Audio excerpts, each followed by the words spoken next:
साथियों, last class में हमने 65 क्वेश्चंस कंप्लीट कर लिए थे और आज हम उसके आगे कंटिन्यू करने वाले हैं। पहला क्वेश्चन, एंगुलर जेएस एक्सप्रेशन के बारे में कौन सा कथन सही नहीं है यानी कि इनवैलिड है। तो सबसे पहला दिया गया है रिटन इनसाइड डबल ब्रेसेस। जी बिल्कुल सही है। जो भी एक्सप्रेशंस होते हैं उन्हें आप डुअल करली ब्रेसेस के अंदर रखते हो, तो ये भी सही है। सेकंड, रिटन इनसाइड आ डायरेक्टरी एनजी बाइंड। तो आप एनजी बाइंड के सहायता से भी एक्सप्रेशन को इवैल्यूएट कर सकते हो। ऑप्शन बी भी सही है। Next, return the result exactly where the expression is written. बिल्कुल सही है। जहाँ पे आप लिखोगे एक्सप्रेशन, उसका जो रिजल्ट है वहीं पे आपको मिलता है। Next, Angular JS expression are different from JavaScript expression. ये बात गलत है। क्यों? क्योंकि एंगुलर जेएस के जो एक्सप्रेशन होते हैं और जो जावा स्क्रिप्ट के एक्सप्रेशन होते हैं वो सेम होते हैं, ना कि डिफरेंट होते हैं। तो इसमें आ जाएगा option D. D is the right answer. Question 67 ये रहा, टैग एक वेब पेज में CSS एम्बेड करता है। तो यहाँ पर टर्म आया है एम्बेड, और एम्बेड का मतलब होता है इंटरनल। तो जब भी आप लोग इंटरनल CSS को इम्प्लीमेंट कर रहे होते हो तो जो स्टाइल होती है उसे हमें स्टाइल टैग के अंदर लिखना होता है। ऑप्शन बी राइट आंसर हो जाएगा। 68, एंगुलर जेएस में एनजी रिपीट डायरेक्टरी के बारे में क्या सही नहीं है। तो सबसे पहली बात आपने पढ़ा है कि जो एनजी ऐप होता है इसकी सहायता से हम एप्लीकेशन को डिफ़ाइन करते हैं। देन आपने यूज़ किया होगा एनजी इनिट। इसकी सहायता से क्या होता है, तो इसकी सहायता से हम वैल्यू को इनिशलाइज करते हैं। एनजी मॉडल, या हम बोल सकते हैं एनजी बाइंड। एनजी बाइंड की सहायता से हम एक्सप्रेशन को बाइंड करते हैं। ठीक उसी प्रकार से आप लोगों ने पढ़ा होगा लूप का कॉन्सेप्ट। तो ठीक जो काम लूप करता है वही काम हम लोग एनजी रिपीट की सहायता से एंगुलर जेएस में करते हैं। मीन्स हमारे पास HTML जो एलिमेंट्स हैं उनका कलेक्शन होता है, एक एक एलिमेंट को एक्सेस करने के लिए एनजी रिपीट डायरेक्टरी का यूज़ करते हैं। तो सबसे पहला यहाँ पर दिया गया है एक HTML एलिमेंट को दोहराता है। बात बिल्कुल सही है। संग्रह में प्रत्येक आइटम के लिए एक बार HTML एलिमेंट्स को क्लोन करता है। मीन्स जो भी आपके पास आइटम्स का कलेक्शन है उसमें से एक एक आइटम लाता जाएगा, यानी कि उसकी क्लोनिंग करता जाएगा। ऑप्शन भी बिल्कुल सही है। ऑप्शन सी, ऑब्जेक्ट के एक एरे पर प्रयोग किया जाता है। बिल्कुल सही है। आप एरे के साथ में काम कर सकते हो और ऑब्जेक्ट के साथ में भी काम कर सकते हो। Option D, angular JS application के लिए प्रारंभिक वैल्यू को इनिशियलाइज करता है। ये बात गलत है। तो इसमें क्या आ जाएगा? ऑप्शन डी राइट आंसर हो जाएगा। क्वेश्चन 69, जावा स्क्रिप्ट में एक वेरिएबल का डेटा टाइप प्राप्त करने के लिए किस ऑपरेटर का उपयोग किया जाता है। आपने पढ़ा होगा पाइथन। तो पाइथन में हम क्या करते हैं, टाइप ऑपरेटर का यूज़ करते हैं ये चेक करने के लिए जो वैल्यू हमने पास की है या जो वेरिएबल हमने पास किया है उसका डेटा टाइप क्या है। ठीक इसी प्रकार से जावा स्क्रिप्ट में किसी भी वैल्यू, एक्सप्रेशन या वेरिएबल का डेटा टाइप चेक करने के लिए हम टाइप ऑफ ऑपरेटर का यूज़ करते हैं। तो इसमें क्या आ जाएगा? ऑप्शन सी राइट आंसर हो जाएगा। Question 70, MIME stands for. बताइए MIME का फुल फॉर्म क्या होता है। तो मल्टीपर्पज़ क्या होता है? Multipurpose internet mail extension MIME का फुल फॉर्म होता है, यानी कि ऑप्शन ए राइट आंसर हो जाएगा। चूँकि आप लोगों को एग्ज़ाम नज़दीक हैं तो इस केस में पल पल की अपडेट आप तक पहुंचनी काफ़ी इम्पॉर्टेंट है। तो अभी तक अगर आप हमसे व्हाट्सएप पे कनेक्ट नहीं हैं तो व्हाट्सएप नंबर 7607418817, इस नंबर पे आप मुझे मैसेज कर लीजिए कनेक्ट, तो मैं आपको व्हाट्सएप पे कनेक्ट कर लूँगा। और जो भी लेटेस्ट अपडेट होगी, चाहे वो आपकी क्लास की हो, एग्ज़ाम की हो, वो आपको व्हाट्सएप पे मिलती रहेगी, जो कि फ्री ऑफ कॉस्ट है। क्वेश्चन 71 ये रहा आपके सामने। क्वेश्चन 71 में लिखा गया है नोटपैड प्लस प्लस में लाइनों को छिपाने के लिए कौन सी शॉर्टकट की का यूज़ करते हैं। तो मैं आपको दिखाता हूँ प्रैक्टिकल करके, ताकि आपके माइंड में ये सेट हो पाए कि जो ये ऑप्शंस हैं ये कहाँ पर मिलते हैं और जो क्वेश्चंस हैं वो कभी कभी कितना डीप में पूछा जा सकता है। तो मैंने ओपन कर लिया है नोटपैड प्लस प्लस, और अगर मैं यहाँ पर आपको दिखाना चाहूँ लाइन के बारे में, तो जो लाइन्स हैं उनको आप हाइड और शो कर सकते हो Alt+H की सहायता से। इसी में कहीं ऑप्शन होगा, हाँ ये रहा हाइड लाइन। क्या होती है? अल्ट प्लस एच, तो क्या हो गया, देखिए आप यहाँ पर जो लाइन थी वो हाइड हो चुकी है। यहाँ पे क्लिक करके आप लाइन को शो भी कर सकते हो। तो इसमें आ जाएगा option A alt plus H. 72, निम्न में से कौन HTML में एक प्रकार का स्क्रीन फ्रेम नहीं है? अगर हम लोग HTML5 से पहले जाएं तो हम लोग क्या करते थे, फ्रेम सेट टैग का यूज़ करते थे। इसकी सहायता से हम क्या करते थे, फ्रेम क्रिएट करते थे। जब कभी कभी क्या होता है, कुछ ब्राउज़र फ्रेम सेट टैग को सपोर्ट नहीं करते थे, तो उस केस में हम लोग नो फ्रेम टैग का यूज़ करते थे। और जो HTML5 है उसमें क्या कर दिया गया है, इन दोनों एलिमेंट्स को रिमूव कर दिया गया है, लाया गया है आई फ्रेम, जो कि एक इनलाइन फ्रेम क्रिएट करता है। लेकिन यू फ्रेम नाम का कोई भी फ्रेम अवेलेबल नहीं है। तो इसमें क्या आ जाएगा, ऑप्शन बी राइट आंसर हो जाएगा। मुझे आशा है कि आप लोगों ने सेशन को लाइक कर दिया होगा, चैनल को सब्सक्राइब कर लिया होगा। नेक्स्ट, लेसो टूल का काम क्या है? लेसो टूल का बेस्ट यूज़ क्या है बताइए। यहाँ पर दिया गया है एक सिलेक्शन को क्लीन करना, जिसे आपने किसी अन्य टूल से शुरू किया था, या पहले से हो चुके चयन का चयन रद्द करना सिलेक्शन रिमूव करने के लिए, या फिर इनमें से कोई नहीं। तो लेसो टूल की सहायता से जो भी कंटेंट आपने सेलेक्ट कर रखा है, जो भी एरिया आपने सेलेक्ट कर रखा है, उसको आप क्लीन आउट कर सकते हो, जिसे आपने अनदर टूल्स के थ्रू स्टार्ट किया था। तो इसमें आ जाएगा ऑप्शन ए। और आपको बताना है, काफ़ी इंपॉर्टेंट शॉर्टकट की है कि भाई डुप्लीकेट लेयर की शॉर्टकट की क्या होती है। देखते हैं किसको किसको पता है, और मुझे वेट रहेगा आपके रिप्लाई का। तो इसमें आ जाएगा ऑप्शन ए। क्वेश्चन 74, निम्न में से किस डायरेक्टरी का उपयोग एंगुलर जेएस एप्लीकेशन को प्रारंभ करने के लिए किया जाता है? तो सबसे पहले आप जब कोई एंगुलर जेएस का एप्लीकेशन डिफाइन करते हो तो हम यूज़ करते हैं ng ऐप का, जबकि वैल्यू को इनिशियलाइज करने के लिए ng init का, वैल्यू को बाइंड करने के लिए, वैल्यू को एक्सेस करने के लिए ng मॉडल का, ng रिपीट की सहायता से कलेक्शन में से वैल्यू को एक एक करके फाइंड आउट करने का, यानी कि ट्रेवर्स करने का। तो इसमें आ जाएगा ऑप्शन सी ng-ऐप। और आपसे पूछ लेता है कि जो एंगुलर जेएस है ये किस प्रकार का फ्रेमवर्क है, तो आंसर आएगा ये जावा स्क्रिप्ट में लिखा गया फ्रेमवर्क है, जो कि फ्रंट एंड के लिए यूज़ किया जाता है। और जो डायरेक्टरीज़ हैं ये हमेशा ng- या फिर डेटा- से शुरू होती हैं। तो ये बात भी आप याद रखिएगा। क्वेश्चन 75, टेक्स्ट को बोल्ड बनाने के लिए कौन सी प्रॉपर्टी का यूज़ करोगे? तो मान लीजिए आपके पास कोई फॉन्ट है, उस फॉन्ट की जो थिकनेस है उसको इंक्रीज़ करना है, तो हम यूज़ करते हैं फॉन्ट वेट प्रॉपर्टी का, जिसमें आपका बोल्ड, बोल्डर, लाइटर, लाइट, ये सारे प्रीडिफाइंड वैल्यूज़ हैं। या फिर आप यहाँ पर न्यूमेरिक वैल्यू 100 से 900 के बीच में वैल्यू पास कर सकते हो, तो ये भी आपका यहाँ पर वर्क करेगा। तो इसमें आ जाएगा option B font weight is the right answer.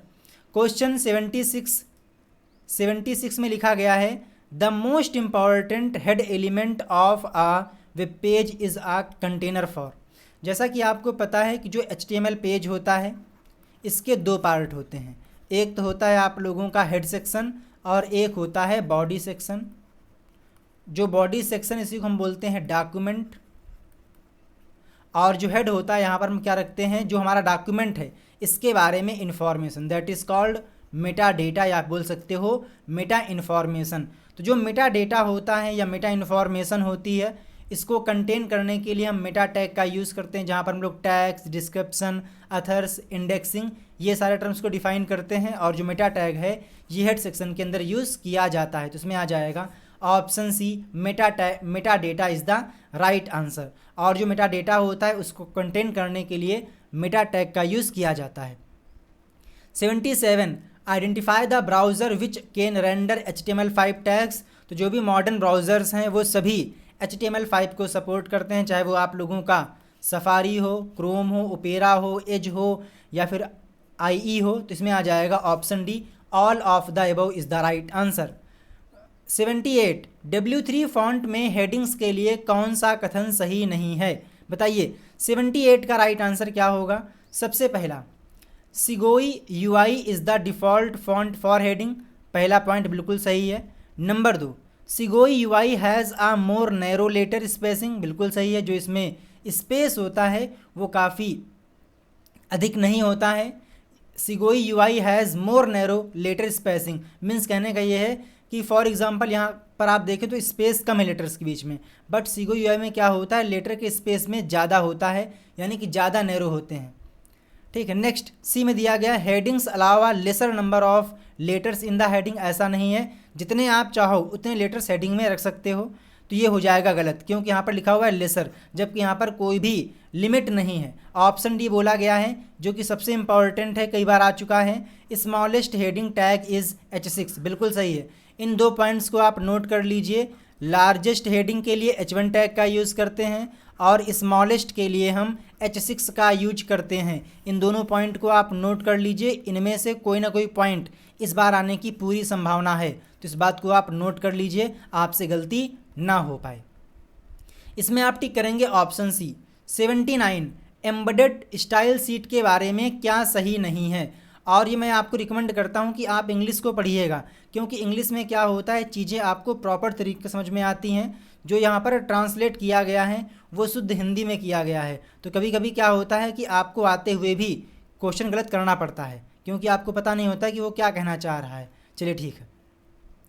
What is not correct about embedded style seat, बताइए इसमें क्या आ जाएगा। सबसे पहले यहाँ पर दिया गया है embedded style seat enables to embed an entire CSS document in an XHTML document head section, बिल्कुल सही है। आप यहाँ पर XHTML डॉक्यूमेंट में भी CSS को इम्प्लीमेंट कर सकते हो।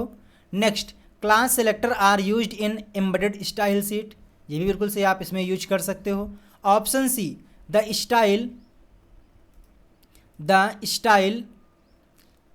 Style elements type attribute specify the multipurpose internet mail extension type the describe file content, ये भी पॉइंट सही है, तो इसमें आ जाएगा option D all of the above. Next है question 80, which statement are correct regarding W3 panel. तो जो W3 पैनल है, ये आपने पढ़ा होगा W3 कंटेनर, ये काफ़ी यूज़फुल क्लासेस हैं, और जो W3 पैनल इसको आप नोट्स के साथ में, कोट्स के साथ में, अलर्ट के साथ में, इन सभी की सहायता इन सभी में यूज कर सकते हो, तो इसमें आ जाएगा option D all statement are correct. 81 CSS में स्यूडो क्लास के बारे में कौन सा कथन सही नहीं है।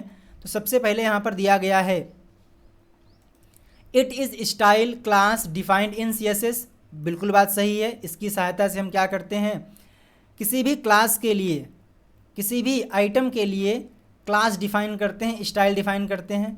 Number 2, it gives the author access to content not specially declared in the document, ये बात भी सही है। Next, pseudo class is separated by an underscore from the name of the element, ये बात गलत है। क्यों?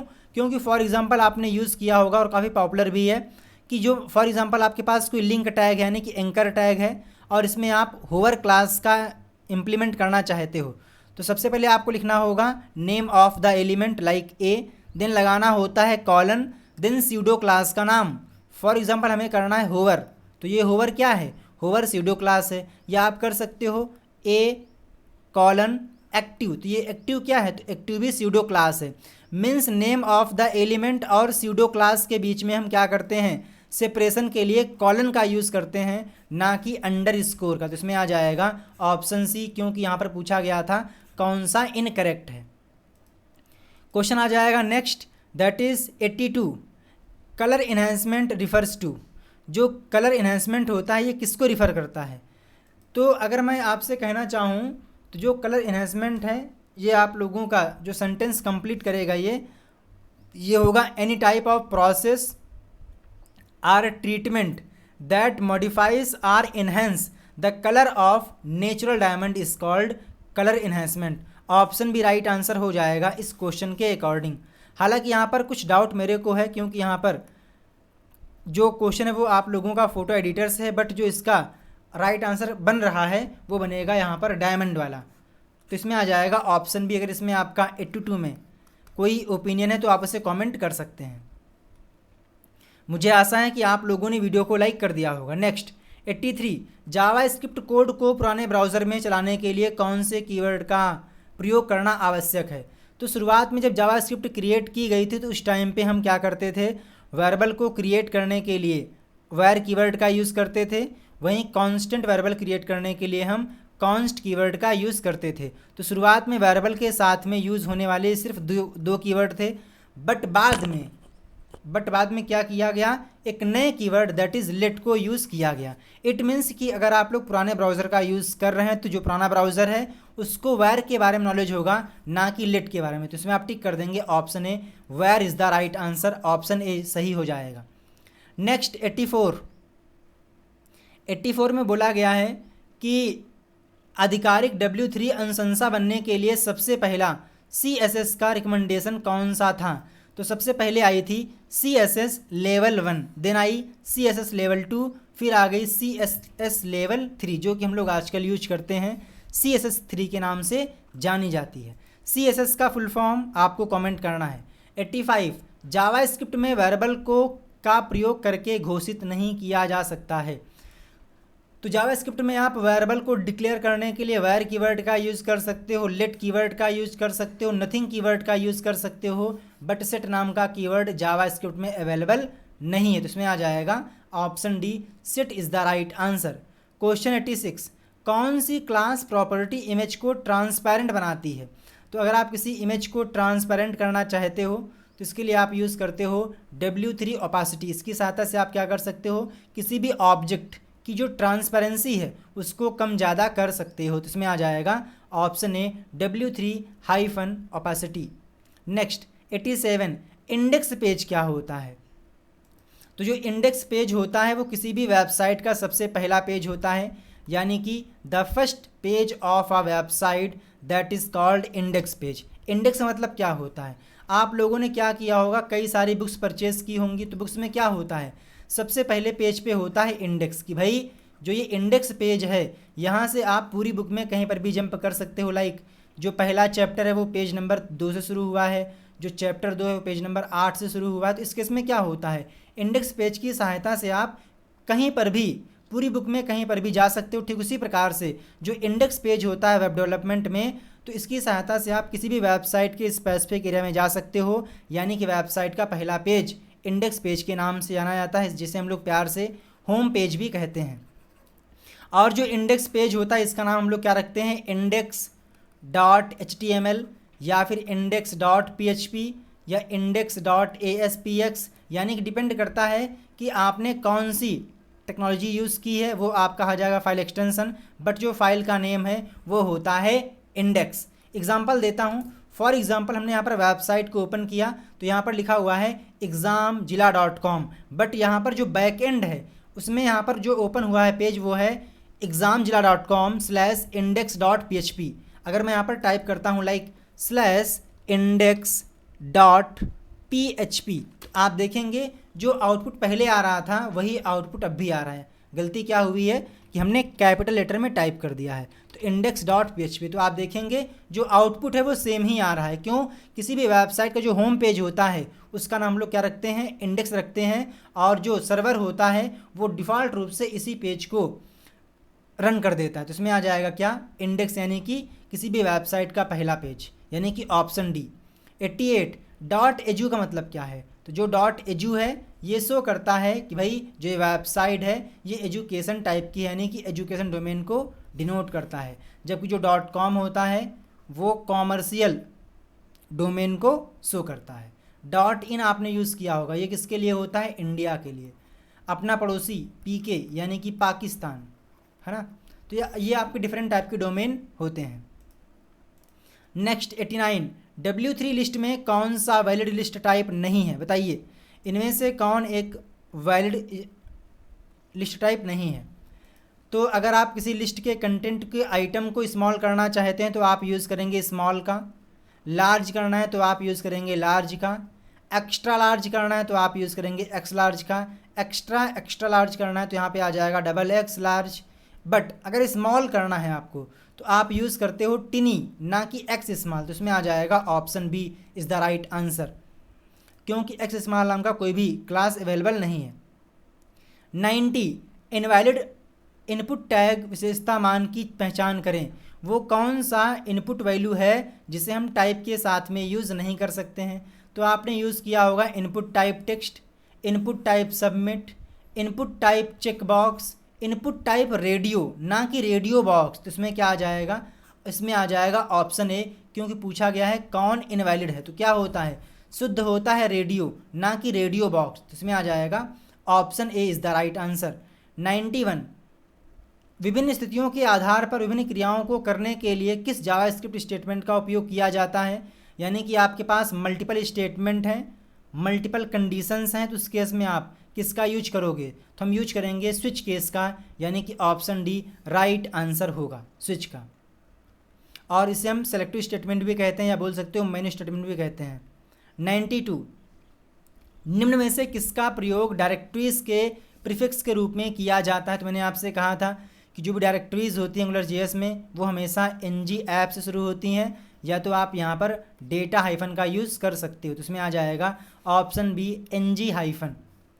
ठीक है, नेक्स्ट अगर यहाँ पे लिखा होता डेटा हाइफन तो आप टिक करते ए और बी दोनों, बट यहाँ पर डेटा के बाद में हाइफन नहीं है तो आप यहाँ पर ऑप्शन बी के साथ में जाएंगे।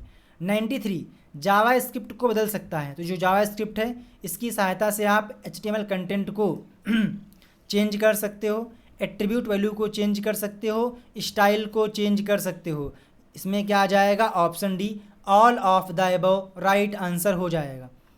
94 इंटरनेट के सभी कंप्यूटर कनेक्शन द्वारा किस प्रोटोकॉल का उपयोग किया जाता है।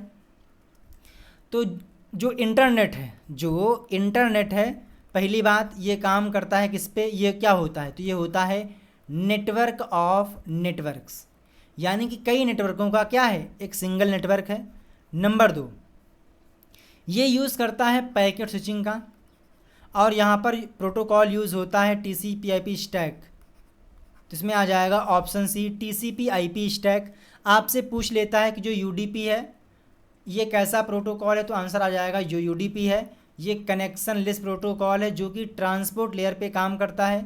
नंबर 2 FTP में क्या होता है? पोर्ट नंबर 20 और 21 यूज़ किए जाते हैं, और इसका काम होता है फाइल को ट्रांसफ़र करना क्लाइंट और सर्वर के बीच में। तो इसमें आ जाएगा फाइल ट्रांसफ़र प्रोटोकॉल।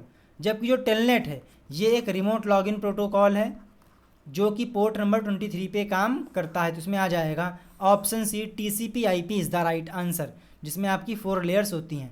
95 पहली कंडीशन गलत होने पर परीक्षण करने के लिए एक नई कंडीशन निर्दिष्ट करने के लिए किसका उपयोग किया जाता है। मान लीजिए हमने कहा कि भाई आपको निकालना है ग्रेड कैलकुलेट करना है। अगर मार्क्स 60 से ज़्यादा हैं, या मैं कर लेता हूँ 90, अगर मार्क्स 90 से ज़्यादा हैं तो देना है A ग्रेड, मार्क्स 80 से ज़्यादा हैं तो आ जाएगा B ग्रेड, अगर मार्क्स 70 से ज़्यादा हैं तो आ जाएगा C ग्रेड। यानी कि आपके पास यहाँ पर मल्टीपल कंडीशन है, तो आप क्या करेंगे? लिखेंगे इफ़, इसके बाद में कंडीशन 1, देन यहाँ पर इसकी आ जाएगी बॉडी, इसके बाद में आएगा एल्स एफ। फिर से आप यहाँ पर क्या करोगे? कंडीशन को डिफ़ाइन कर सकते हो। मीन्स अगर आपको मल्टीपल कंडीशन को डिफ़ाइन करना है तो हम क्या करेंगे? एल्स एफ का यूज़ करेंगे। ऑप्शन सी राइट आंसर हो जाएगा। क्वेश्चन 96 HTML टैग में नॉन सिमेट्रिक एलिमेंट की पहचान करें। ये होता क्या है? सिमेट्रिक एलिमेंट का मतलब ये है कि ऐसा एलिमेंट, ऐसा टैग जिसके नाम में ही बू आ रही हो कि भाई इसका काम क्या होगा। लाइक हमने यहाँ पर लिखा हेडर टैग, तो कोई बोल सकता है भाई कि जो ये टैग है इसकी सहायता से हम क्या करते हैं? हेडर को डिफ़ाइन करते हैं। इट मीन्स क्या है?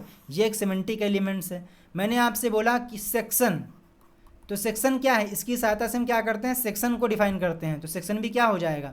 सिमेंटिक एलिमेंट हो जाएगा। मैंने आपसे बोला कि भाई लाइक फुटर, फुटर क्या है? फुटर भी एक सिमेंटिक एलिमेंट्स है। इसके नाम से पता चलता है कि भाई इसकी सहायता से हम क्या करते हैं? फुटर को डिफ़ाइन करते हैं। तो उसमें आ जाएगा आप लोगों का टेबल, नाम से चल रहा है पता कि भाई इसकी सहायता से हम क्या करेंगे? टेबल को क्रिएट करेंगे। इसी प्रकार से आर्टिकल लिखने के लिए आर्टिकल टैग, फॉर्म क्रिएट करने के लिए फॉर्म टैग। बट यहाँ पर जो डिव है ना, इसके कई यूज़ होते हैं, यानी कि मल्टीपर्पज़ यूज़ होते हैं, मल्टी यूज़ होते हैं। तो इसमें आ जाएगा option A div is the right answer. 97 ये रहा CSS के बारे में कौन सा कथन सही नहीं है। तो CSS का full form cascading style seat होता है, बात बिल्कुल सही है। CSS में क्या करते हैं हम?